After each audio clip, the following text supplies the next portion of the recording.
Jevgenija, noriu paliesti konkurencijos darbe temą.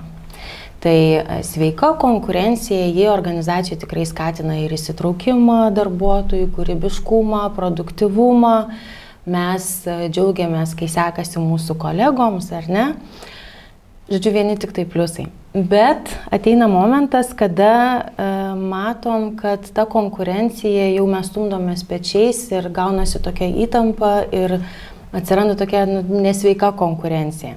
Tai kur yra ta riba? Kaip atskirti, kada konkurencija darbe tampa jau į tą negatyvę, žodžiu, pasisuka pusę? Tai pirmiausia, kai jau pradedi kišti kitam pagalius ir ratus, tai čia ir tokio toksiškumo irgi gali būti jau simptomų ir apraiškų, pavyzdžiui, informacijos slėpimas, klientų perėmimas, vienas dažnesnių, tada nesakymas. Aš kažkada turėjau kolegę ir jeigu sakydavai, gali patart, kaip čia geriau padaryti, pati galvok. Nesidalina, žodžiu, nesidalina. Nedaug dievėgi aplenksi, o jei. Aš tai visą laiką sakau, kad ta nesveika konkurencija tai yra baimė kažkiek, kad tave aplenks kitas.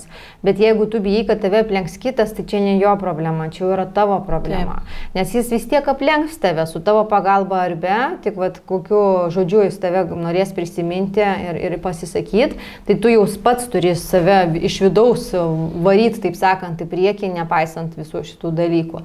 Tai taip, šitie dalykai, kitas dalykas gali būti kažkokios apkalbos. Taip. O šitam tai nesiseka, šitą žinok, tu perduok man geriau čia šito darbą, čia tikrai nesusitvarkys. Gali būti tokie, yra to žodis, apsišpilkavimai per susirinkimus kokius. Tau gal taip, gal ir gerai, žinok. Šitas klientas, tai jo, čia tavo tipažas. Ir su tokia ironija kažkiek. Tai čia yra jau nesveika konkurencija, kai tu stumi kitą, oi tik ne jam, kad aš būčiau čia žvaigždė. Ir į kur veda ta konkurencija, nes vienas dalykas, kai tu kiši pagalius, čia turbūt irgi savireflektacija turėtų būti ar ne, bet jeigu tą darai, tai tu turbūt jauti, nes tu galvo, čia strategija yra, kaip aš tavim atsikratysiu, bet jeigu tau daro, tai kaip tas žmogus jaučiasi, iš esmės ir savivertė krenta, ar ne, ir atsiranda baimė, apie kurią tu kalbėjai, ar ne, žmogus jaučiasi nesaugus organizacijai iš esmės. Tai į ką tai veda ta konkurencija, kokios gali būti pasekmės? Tai asmeniui tai kaip ir taip, bet pačiai organizacijai turbūt ir kiti kolegos mato, ar ne, ir tai gali įtakoti ir kitus žmonės.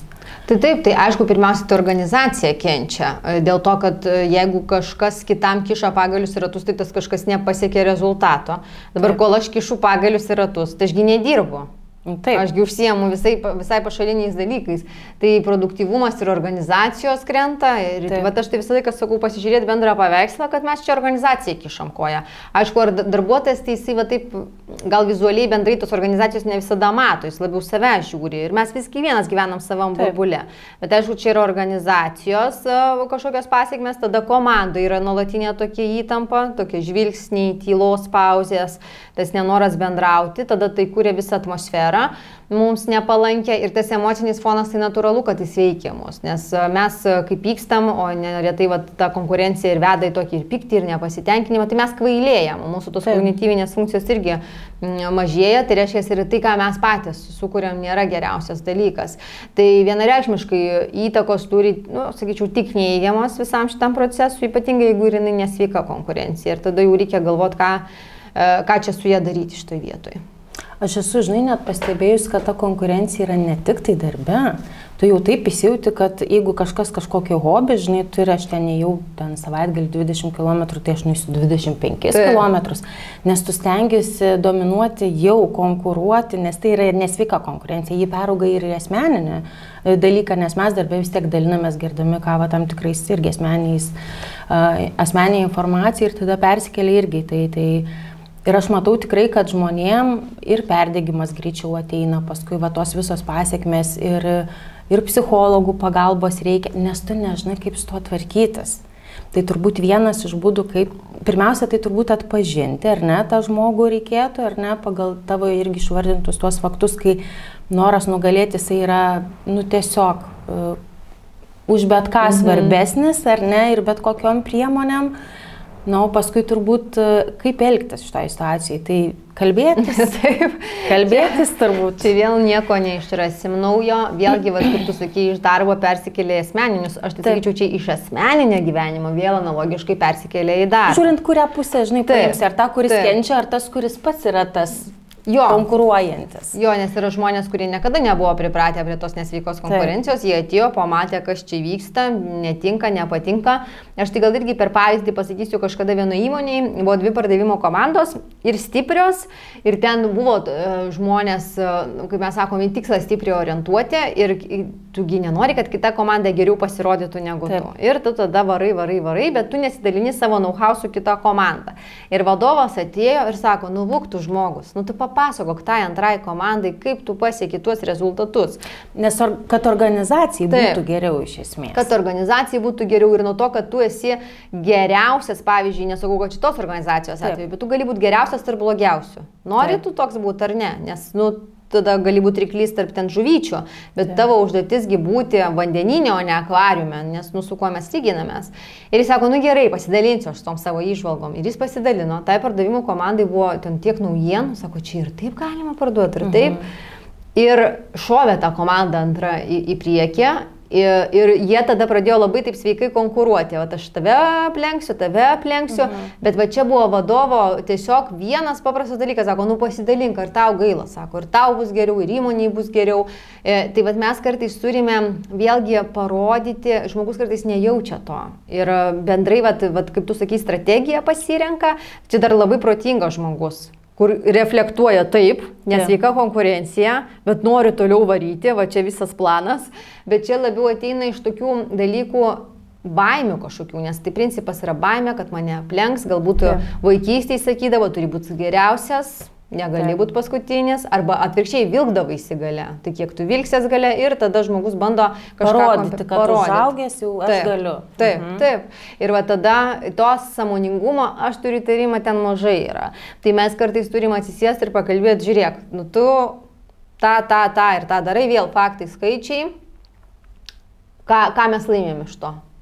Ką laimėm iš to, kad tu būsi pirmas, nors tai yra nepagrįsta netgi gal sėkmė tavo. Nu, tu esi pirmas, bet įmonėje nuo tavo pirmumo tai naudos jokios, nes mes vis tiek esam kaip įmonė, pavyzdžiui, minusas. Taip.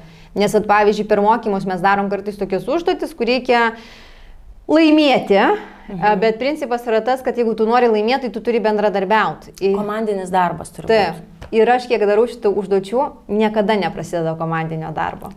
Todėl, kad, žinai, jeigu tau KPI-sai, tu konkuruoji, pas tavai yra stipriai išreikšta ta konkurencija, tu nori būti lyderis ir geriausias, ne kad tavo realiai komanda, bet tu kaip žmogus. Taip, įsijungia visiškai individualus ir va tai, ką aš kalbu, vadovai kelia individualius tikslus. Kaip dažnai mes matom, kad komandai būtų iškeltas tikslas. Nu, ten viena kita organizacija iškelia ir dar taip jį pritempia. Tai sakau, jūs keliat savo žmonėms individualius tikslus, bet norit, kad jie būtų labai komandiški ir vienas kitam padėtų. Ir man kažkada kolegė sako, Jevgenija, kas man iš to? Kas man iš to, sako, aš savo darbų nepasidarysiu, kol aš rodysiu kitam žmogui, kaip ir ką daryti. Tai tada vėl jie pradeda per laiko prizmę skaičiuoti. Ir tada jinai parodė ten savo kolegai, o žiūrėk, pati nepasidarė darbų ir rytoj nuo vadovo ką gauna? Nepasiekiai savo individualių KPI-sų. Ir jis sako, tai nevelnio, aš kitą kartą nepadėsiu. Ir dėl to ir naujokų nesinori žmonėmi vedinėti, nes nėra pas mus organizacijose to įpročio kelti ir komandinius tikslus, ir bendrus tikslus. Mes čia pašnekame, mes čia kaip šeima ir taip toliau. Bet tai yra tokių kalbų lygmenį. Kaip politikai, kai eina į rinkiminės kampanijas ir daug žada, tai va čia mes šeima, mes antrai namai, tai čia irgi iš tos operos. Nu tai natūralu, kad tada turim tai, ką turim. Man tokia irgi sugrįžo atmintis, kai tu pradėjai pasakot, kad nesidalina, nenori apmokyti, nes kas yra iš to, aš irgi turiu pavyzdį iš savo praktikos, kai prekyboje, žodžiu, vyksta veiksmas ir reikėjo surinkti 100 naujų žmonių, o senieji nenori apmokyti, nes nepasidaro savo darbo. Bet aš matau, kad tie naujokai, žinai, jie pabėga. Ir jie, kaip gerai, kad aš dabar jau spėsiu savo darbus pasirinkti, sakau, palaukit. Kai atsidarys, pavyzdžiui, nauja parduotuvė, kas eisit vietoj jų dirbti, jūs eisit, nes jūs turėsit pavaduoti, nes, nu, tiesiog gal susijimam, apsimokom, ar ne, pasidalinat know-how, skiriate tam laiko, nu ir tada turėsim geresnį rezultatą.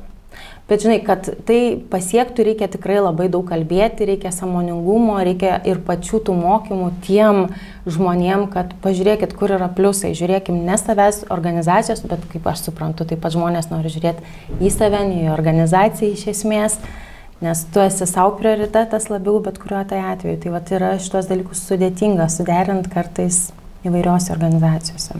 Taip, arba paprasčiausias būdas, kaip aš sakau, jūs įveskit mentorystės priedą. Ir tai neturi būti antras atlyginimas, tai gali būti 10-20% nuo atlyginimo, nes tas įvedimas, jisgi netrunka ten metus. Taip. Turi tiesiog parodyti esmę per 3-4 savaitės, o paskui taip, eigoje visą laiką reikia pasikonsultuoti. Taip. Ir tada žmogus, aš gausiu priedą. Taip, jam yra paskata, motyvacija. Taip. Taip, tai mes norim kartais iš darbuotojų, kad jie viską čia iš širdies darytų. Ir va čia kaip esam kalbėjusios, kad pinigai tai irgi yra svarbu. Taip. Ir po darbo valandų gal nesinori.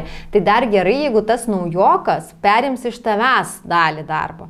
Bet pavyzdžiui, jeigu mes turim, nežinau, klientų aptarnavimo skyrių, kuris kelia telefono ragelį, tai kas man iš to, kad jis ten dar vienas ekstra žmogus atsirado?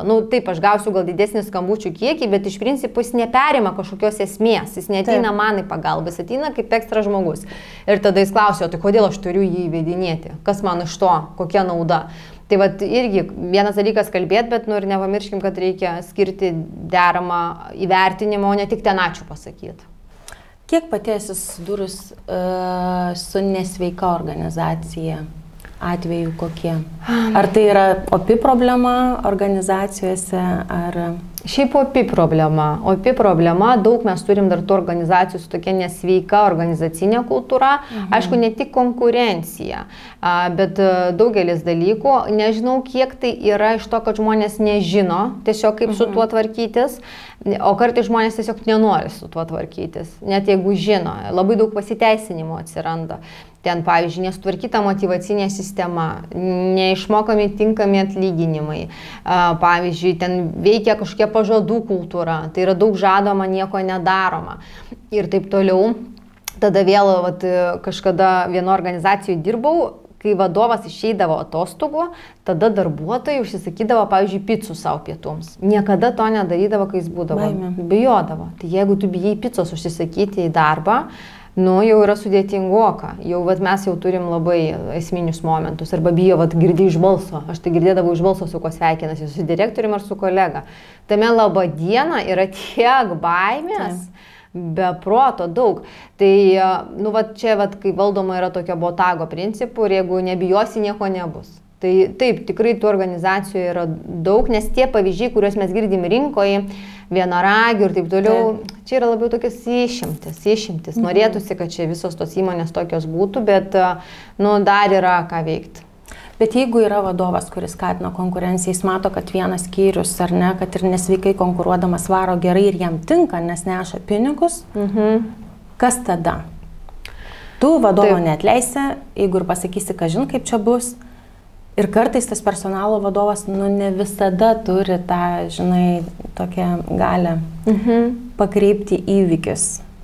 Taip, ne visada turi, tada mes čia, tai, ką tu sakei, varom iki negalėjimo, išeis vienas, ateis kitas. Tai čia yra toks principas. Dėl to, tokių vadovų nepakeisi. Čia yra tokio laukinio kapitalizmo apraiškos. Mes turim kapitalizmą, bet mums iki to vakarų kapitalizmo dar yra kur nuveikti. Čia, kur tu kaip vienišas vilkas, varai, darai, pasieki, išgrėži tą darbuotoją, jisai perdega, išeina, nieko pastatysim, kitą varysim toliau. Ir kaip neskambėtų tai keistai, tokios įmonėsgi kūrė pelnus. Jos veikia, jos funkcionuoja.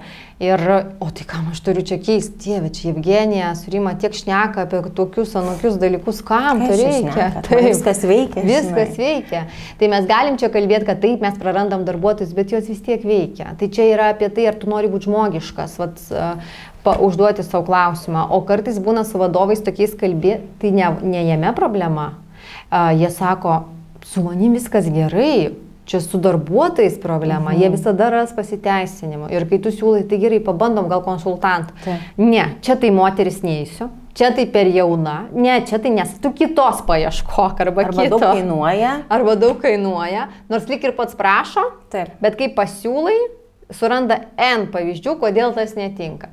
Tai jeigu žmogus nenori keistis, reikia atminti, mes nieko nepadarysim. Ir tada jau reikia nuspręsti, kiek aš noriu tos savo energijos įdėti tame kontakte. Ir jeigu aš jaučiu, kad jau viskas, nu čia kaip su radijo kalbėt. Nu tu gali ten sakyti, pakeisk ten radijo stotį, ne apie tai kalbėk. Nu radijo stočiai tai 100 metų, ką tu pasakoji. Tai kaip žirniai į sieną. Tai reikia įsivertinti, kada mes turime mokėti pasakyti savo stop. Nes jau turbūt, kai jau visi, žinai, tiltai lūžta, visas nervų ląstelės ir tu jau viskas nebegali, tai jau turbūt būna šiaip jau ir per vėlai, nes tu save sudeginai.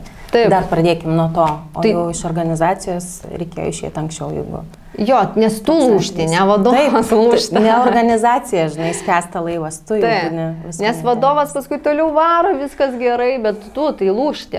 Tai, nu, aš sakau, galvokit, kiek jūs norit kovoti su vėjo malūnais, ne visada to reikia. Arba jūs norit, yra žmonių, kurie mėgsta pabūti aukos vaidmenį, nes yra tada priežastis, dėl ko kentėti. Tai čia vėl kita istorija, nieko nepadarysim su kančios elementu.